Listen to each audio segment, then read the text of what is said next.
Hi guys, welcome back to another video. And यार आज की वीडियो में हम लोग बात करेंगे बेसिकली वेब डेवलपमेंट क्या होता है। ठीक है, बेसिकली हम आज की वीडियो में जो बात करेंगे वो करेंगे कि who do web development, web development कौन करता है और why we do web development. ठीक है, तो ये काफी मेजर क्वेश्चंस हैं जो आई गेस किसी भी इंटरनेट वीडियो पे कवर्ड नहीं है।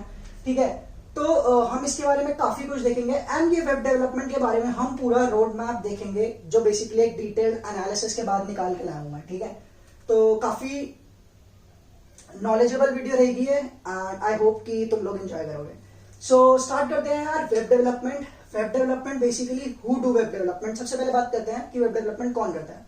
तो यार वेब डेवलपमेंट करने वाले दो बच्चे होते हैं। ठीक है यार, एक होते हैं जिनको अपना कैरियर बनाना है in full stack developer, as a full stack developer. ठीक है, एंड वो साइड बाय साइड अपनी कोडिंग कर रहा है, थर्टल्स जो भी एक लैंग्वेज कर रहा है डेटा स्ट्रक्चर्स के साथ। या दूसरे वो होते हैं जिनको वेब डेवलपमेंट में अपना करियर नहीं बनाना, लेकिन वो एक डेवलपमेंट करना चाहते हैं, बेशक वो वेब डेवलपमेंट हो या एंड्रॉइड डेवलपमेंट हो, और उसके बाद वो अपना जो बेसिकली जिस डायरेक्शन में उन्हें जाना है वो चूज करते हैं। फॉर एग्जाम्पल मशीन लर्निंग हो गई या फिर डेटा साइंस हो गया, जो भी, तो एक वो होते हैं। ठीक है, अब आता है कि यार ये हो गया हु डू वेब डेवलपमेंट। अब आता है व्हाई वेब डेवलपमेंट। ठीक है, तो यार व्हाई वेब डेवलपमेंट का सिंपल सा आंसर है कि मान लो जो भी ये वीडियो देख रहा है, तुमने अपना एक स्टार्टअप खोला। ठीक है, स्टार्टअप खोला। स्टार्टअप खोलने के लिए तुम्हें सबसे पहली चीज जो रिक्वायर्ड होगी वो क्या होगी? वो तुम्हारी वेबसाइट होगी, है ना? क्योंकि सीधा तुम मोबाइल एप्लीकेशन पे तो नहीं आ जाओगे ना, सबसे पहले तुम्हारे पास एक वेबसाइट होगी। तो यार वेबसाइट जो होती है वो काफी लोगों को रिक्वायरमेंट होती है, जिसकी वजह से हमें इसमें इंटर्नशिप्स बहुत आराम से मिल जाती है। ठीक है, तो I hope why web development का पॉइंट भी बिल्कुल क्लियर होगा कि वेब डेवलपमेंट क्यों करनी चाहिए, ताकि हमें आराम से इंटर्नशिप मिल जाए। ठीक है, तो ये दोनों चीज आई गेस कवर्ड हो चुकी हैं। अब आते हैं कि वेब डेवलपमेंट में असलियत में क्या है। ठीक है, तो यार अब बात करेंगे कि व्हाट इज वेब डेवलपमेंट। हमने अभी ये दो पॉइंट देखे, that who do web development and why do web development. ठीक है यार, अब हम देखेंगे कि वेब डेवलपमेंट में हमारे पास बेसिकली दो चीजें होती है, that is front end and back and. ठीक है, फ्रंट एंड पे हम क्या कर रहे होते हैं? फ्रंट एंड पे हम दिखा रहे होते हैं वेबसाइट कैसी दिखती है। ठीक है, एंड बैक एंड पे हम पीछे का काम जो चल रहा होता है, अभी देखेंगे उसको, उसकी टेक्नोलॉजी के बारे में जब बात करेंगे तब ज्यादा अच्छे समझ में आएगा। सबसे पहले फ्रंट एंड के अंदर हम एग्जांपल लेते हैं होम। ठीक है, होम का मैंने क्यों एग्जांपल लिया है, इससे बिल्कुल क्रिस्टल क्लियर हो जाएगा कि ये क्या है। ठीक है, तो सबसे पहले होम, मान लो मुझे घर बनाना है, तो घर बनाने के लिए सबसे पहला स्टेप क्या होगा? यार पहला सबसे स्टेप होगा कि हमें ईंटें लगानी होंगी। वो ईंटें लगाने का काम वेब डेवलपमेंट में HTML करता है। HTML क्या करेगा? स्ट्रक्चर प्रोवाइड करेगा, इमेजेस देगा, बटन्स देगा, एक्सेट्रा। बटन्स, इमेजेस, ये सारी चीजें ऐड करने के लिए हमें HTML का यूज करना पड़ेगा। फिर अब हमारे पास क्या हुआ? ईंटें लग गई घर के लिए, स्ट्रक्चर बन गया। अब मुझे उसे पेंट करना है। पेंट करने के लिए यार मैं CSS और बूटस्ट्रैप का यूज कर लेता हूं। CSS मेरा कैस्केडिंग स्टाइल शीट है, बेसिकली इनमें से कोई प्रोग्रामिंग लैंग्वेज नहीं, ये मार्कअप लैंग्वेज है, ये स्टाइल शीट है। ठीक है, अब CSS क्या करेगा यार? घर को कर देगा पेंट, मतलब वेबसाइट को बना देगा डिजाइनेबल वेबसाइट, जैसे हम उसे देखना चाहते हैं, काफी अच्छी वेबसाइट, गुड लुकिंग वेबसाइट उसे बना देगा। सिमिलर हमारे पास बूटस्ट्रैप भी यही करेगा यार, वेबसाइट को और अच्छा बनाएगा। कैसे? फॉर एग्जाम्पल मान लो जो हमने बटन इधर बनाया है HTML में, ये बटन है।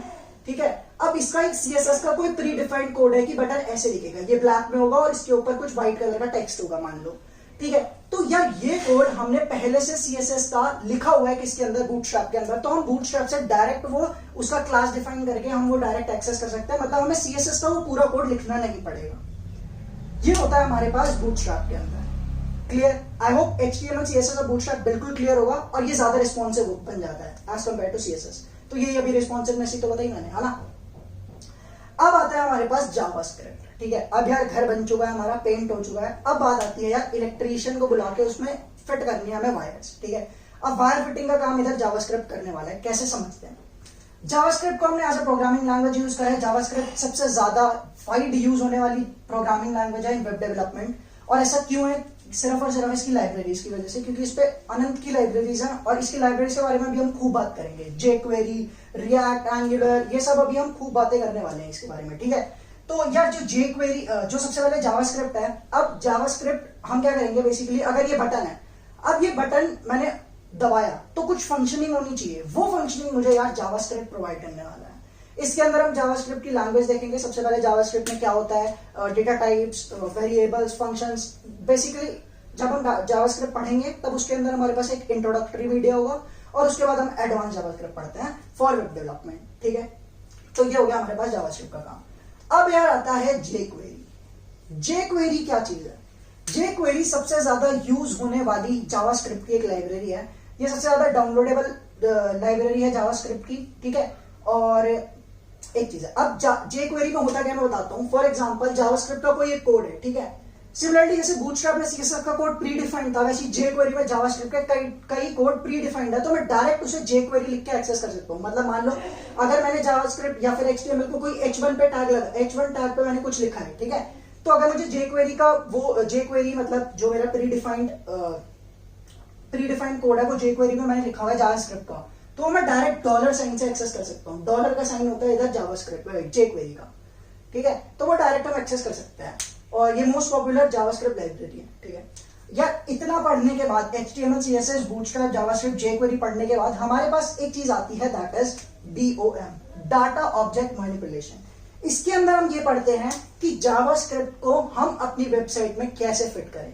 ये तो अभी हमने प्रोग्रामिंग लैंग्वेज पढ़ी जावास्क्रिप्ट, अब हम पढ़ते हैं DOM, that is data object manipulation, जिसके अंदर हम ये देखते हैं कि हम जावास्क्रिप्ट को अपनी वेबसाइट में कैसे ऐड ऑन कर सकते हैं, ठीक है। आई होप ये बिल्कुल मैप बिल्कुल क्लियर होगा कैसे चला है और कहां तक पहुंचा है अभी, ठीक है। इतना आई होप बिल्कुल क्लियर होगा, ठीक है। अब यार इधर से इधर मूव करने से पहले, इधर से इधर मूव करने से पहले एक काम करना है, तुम एक प्रोजेक्ट बना लेना ऑफ फ्रंट एंड, ठीक है। अगर जो भी वीडियो देख रहा है उसे अगर वेब डेवलपमेंट करनी है तो इतना करने के बाद एक प्रोजेक्ट बना लो, नॉर्मल सा, कोई भी अपनी पोर्टफोलियो साइट भी हो सकती है वो, ठीक है, अच्छी सी वेल डिफाइंड पोर्टफोलियो साइट भी हो सकती है, या कोई और वेबसाइट भी हो सकती है अच्छी सी, ठीक है। वो अगर बना ली तो वेल एंड गुड रहेगा, ताकि तुम्हें सारे कंसेप्ट क्लियर हो जाए। यार इसके बाद अब आता है हमारे पास बैकएंड। अब बैकएंड पे काम क्या चल रहा है उसे थोड़ा समझते हैं पहले। यहाँ पर डिनर लिखा है, ठीक है। अब एक एग्जांपल लेते हैं डिनर का। फॉर एग्जांपल मैं एक रेस्टोरेंट गया, मैंने रेस्टोरेंट में हम बैठे, वहां पर हमने फूड ऑर्डर करा, ठीक है। हमारे पास मेन्यू आया, वेटर आया, हमारे पास कौन आया? वेटर आया। वेटर को ध्यान में रखना, वेटर आया और हमारे पास पीछे रेस्टोरेंट की किचन है और किचन में सामान रखा हुआ है, ठीक है। अब किचन का जो सामान रखा हुआ है वो हो गया हमारा डेटाबेस, ठीक है। किचन में जहां पर सामान रखा हुआ है वो हो गया डेटाबेस, किचन हो गई हमारे पास बैकएंड, वेटर हो गया हमारे पास API और फ्रंट एंड हो गया जहां पर हम बैठ के खा रहे हैं, ठीक है। आई होप बिल्कुल क्लियर चल रहा होगा क्या क्या मैंने बोला अभी, ठीक है। अब उसको थोड़ा और समझते हैं। जो किचन में मेरे पास खाना बन रहा है बैकएंड, वो सामान कहां से ले रहा है? वो ले रहा है यार डेटाबेस से। अब बैकएंड से पढ़ने से पहले थोड़ा सा डेटाबेस के बारे में पढ़ लेते हैं। डेटाबेस यार दो तरीके के होते हैं, एक होता है SQL, एक होता है NoSQL। SQL होता है हमारे पास स्ट्रक्चर्ड क्वेरी लैंग्वेज और NoSQL होता है not only structured query language. SQL में हमारे पास जो एग्जांपल है वो MySQL और PostgreSQL है, और NoSQL में हमारे पास MongoDB और Mongoose, MongoDB के अंदर ही आता है बेसिकली Mongoose, और एक Redis आता है, ठीक है। अब बेसिकली जो MongoDB है, ठीक है, ये काफी यूज इन ट्रेंड जिसे बोलते हैं हम, वो यूज होने वाला NoSQL का डेटाबेस है। अब इन दोनों के बीच में डिफरेंस क्या होता है उसे थोड़ा समझ लेते हैं। SQL में यार जो हम डेटा फीड करते हैं यार वो एक टैब्यूलर फॉर्म में करते हैं, ठीक है। टैब्यूलर फॉर्म में करते हैं। मान लो यहाँ पर अगर मेरे को अपना मयंक नाम है, ठीक है, और मेरे को अपना यहाँ पे एड्रेस फीड करना है और मोबाइल नंबर फीड करना है, ठीक है, और मुझे मान लो ईमेल एड्रेस भी फीड करना है, लेकिन ईमेल एड्रेस का इधर कोई ऑप्शन नहीं है, ठीक है। और ईमेल एड्रेस का चलो मैं इधर बना भी देता हूँ ऑप्शन, ठीक है। फॉर एग्जांपल ईमेल एड्रेस बना दिया। अब मैंने यहाँ पे एक और एग्जांपल लिया राहुल, ठीक है। अब राहुल को अपना ईमेल एड्रेस नहीं देना, तो यार ये थोड़ा सा ना अटपटा लगेगा कि उसका ये दोनों मॉड्यूल भरे हुए हैं लेकिन उसका ईमेल वाला मॉड्यूल नहीं भरा हुआ। तो ये अनकॉमननेस को फीड करने के लिए हमारे पास NoSQL की इंट्रोडक्शन थी, जिसके अंदर आज के टाइम पे MongoDB एक सबसे ज्यादा वेल डिफाइंड डेटाबेस कहलाता है NoSQL के अंदर। इसके अंदर हमें जरूरी नहीं मैं कोई भी एक पर्टिकुलर इंसान अपना कोई भी डेटा प्रोवाइड कर सकता है, कितने भी डेटा प्रोवाइड कर सकता है, वो दूसरे इंसान को इफेक्ट नहीं करेगा, ठीक है। अब बैकएंड क्या कर रहा होगा यार? बैकएंड इधर से डेटा उठा रहा होगा और एपीआई के थ्रू वो इसको लोड कर रहा होगा, ठीक है। बेसिकली बैकएंड कुछ नहीं है, एक सर्वर की तरह काम करेगा ये। जो एपीआई क्या करेगा? बैकएंड को फ्रंट एंड से ज्वाइन करेगा, ठीक है। अच्छा, अब बैकएंड के अंदर जरा टेक्नोलॉजीज देख लेते हैं जो हमारे पास इन फेमस टेक्नोलॉजीज हैं, दैट इज पीएचपी और इसका फ्रेमवर्क देख लेते हैं। पीएचपी के अंदर हम केक पीएचपी यूज करते हैं, Ruby on rails, Java spring और नोड.js। अब क्योंकि हमें पता है कि फ्रंट एंड हमने जावास्क्रिप्ट में पढ़ रखी है, तो हम बाकी किसी लैंग्वेज पे क्यों जंप करें जब हम नोड.js जैसी एडवांस टेक्नोलॉजी को यूज कर सकते हैं। अब नोड जेएस का क्या है यार, नोड जेएस को समझते हैं थोड़ा। नोड जेएस के साथ हम एक्सप्रेस जेएस भी यूज करते हैं क्योंकि नोड जैसे नोड जेएस है उसका कोई कोड, मतलब एक्सप्रेस जेएस इसको इजी बना देता है, कहने का मतलब ये, ठीक है। या जो नई बेसिकली कंपनीज है जो इस टेक्नोलॉजी को यूज कर रही है वो है नेटफ्लिक्स, उबर, ट्विटर, ईबे। ये एडवांस टेक्नोलॉजी नोड जेएस को यूज कर रही हैं। ये फेमस वेबसाइट और भी बहुत सारी हैं, बट ये कुछ मेरे को जो दिखी मैंने बताई, ठीक है। और नोड जेएस हम बैकएंड पे यूज कर रहे हैं। क्लियर? आई होप ये बिल्कुल स्ट्रक्चर क्लियर होगा। अब मैं ये बता देता हूं कि फ्रंट एंड का काम हम सिर्फ अकेले रिएक्ट और एंगुलर से भी करा सकते हैं। रिएक्ट हमारा क्या कर रहा होगा, रिएक्ट अकेला पूरा फ्रंट एंड वेब डेवलपमेंट संभाल सकता है और एंगुलर पूरा फ्रंट एंड वेब डेवलपमेंट संभाल सकता है। और ये दोनों क्या है, कुछ नहीं है, जावास्क्रिप्ट की लाइब्रेरीज है, ठीक है। तो अब आता क्या है ट्रेंड में कि यार एक होता है मर्न डेवलपर और एक होता है मीन डेवलपर। जो सबसे ज्यादा ट्रेंड में है वो है मर्न डेवलपमेंट। अभी मैं बताता हूं क्यों। सबसे पहले आता है यार डेवलपमेंट के लिए हमें फ्रंट एंड चाहिए, बैक एंड चाहिए और डेटाबेस चाहिए। इन दोनों में हमारे पास ये तीनों चीजें हैं। अगर मैं एम की बात करूं तो यार मोंगोडीबी मेरे पास डेटाबेस आ जाता है, ई के साथ मेरे पास एक्सप्रेस जेएस आ जाता है और एन के साथ मेरा नोड जेएस आ जाता है। सिमिलरली इधर एम के साथ मेरा मोंगोडीबी आ जाता है जो मेरा डेटाबेस है, ई के साथ एक्सप्रेस जेएस, एन के साथ नोड जेएस जो मेरा बैकएंड है। अब ए और आर जो है वो रिएक्ट और एंगुलर है जो मेरा पूरा का पूरा फ्रंट एंड संभाल सकता है। तो ये जो टेक्नोलॉजी निकल के आई इसको हमने बोला मर्न डेवलपमेंट और मीन डेवलपमेंट। और जो ट्रेंड में है वो सबसे ज्यादा वो है मर्न डेवलपमेंट, ठीक है। तो बेसिकली जो मर्न डेवलपमेंट करता है वो रिएक्ट सीखता है, जो मेन डेवलपमेंट करता है वो एंगुलर सीखता है, ठीक है। तो आई होप क्लियर होगा कंसेप्ट पूरा कि कैसे कैसी टेक्नोलॉजीज आई हैं और किसको मिला के क्या बन रहा है। अब इसके साथ कुछ यार एक एडवांस मतलब जो भी बंदा वेब डेवलपमेंट करता है यार वो कुछ चीजें एक्स्ट्रा करता है, ठीक है। एक्स्ट्रा करने का क्या मतलब है वो मैं थोड़ा समझो। दैट इज यार गिट और गिटहब के बारे में उसे नॉलेज होनी चाहिए। गिट और गिटहब एक ऐसी चीज है जो हमें वर्जन कंट्रोल में हेल्प करती है। वर्जन कंट्रोल का मतलब है बेसिकली वेब डेवलपमेंट का अगर कोई एक पर्टिकुलर वर्जन है और उसको मेरे को मॉडिफाई करके कोई उसका नया वर्जन निकालना है तो वो मैं गिट और गिटहब की हेल्प से आसानी से कर सकता हूँ। जिसको गिट और गिटहब पे वीडियो चाहिए यार कमेंट बॉक्स में बता देना, मैं इस पे भी वीडियो डिटेल्ड एनालिसिस के साथ बना दूंगा।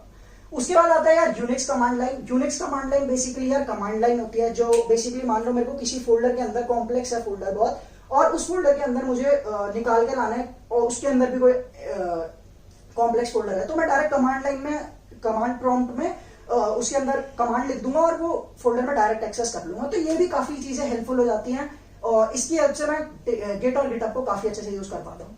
उसके बाद यार आता है एपीआई, ठीक है। ये काफी इंपॉर्टेंट है एपीआई। एपीआई को समझते हैं। बेसिकली एपीआई क्या है यार, एपीआई आपके सर्वर को दूसरे के सर्वर से कनेक्ट करता है। कैसे थोड़ा समझते हैं। अभी आपने एक स्टार्टअप खोला था जो मैंने स्टार्टिंग में बताया था, ठीक है। स्टार्टअप खोला, अब स्टार्टअप खोलने के बाद यार तुमको क्या चाहिए, तुम्हें चाहिए कि क्राउड है मेरे पास, है ना, पीपल मतलब लोग हैं मेरे पास, क्राउड है। अब मान लो तुम्हारे पास क्राउड आ रहा है तो तुम्हें कैसा पता लगेगा कि तुम्हारे पास क्राउड आ रहा है। मान लो मैं तुम्हारी वेबसाइट पे आया, मैंने अपनी ईमेल आईडी से लॉगिन करा और अपनी ईमेल आईडी से लॉगिन करने के बाद मैं चला गया उस वेबसाइट से, तो तुम्हें कैसे पता कि मैं आया। वो आएगा यार एपीआई। एपीआई क्या करेगा यार, जो मैं जिस भी ईमेल आईडी से मैंने रजिस्टर किया होगा उसको स्टोर करा देगा वो डेटाबेस में, ठीक है। तो सिमिलरली तुम्हें सब पता चल जाएगा कि कौन कौन मेरी वेबसाइट पे आया, किस ईमेल आईडी से आया और तुम इजीली कांटेक्ट कर पाओगे।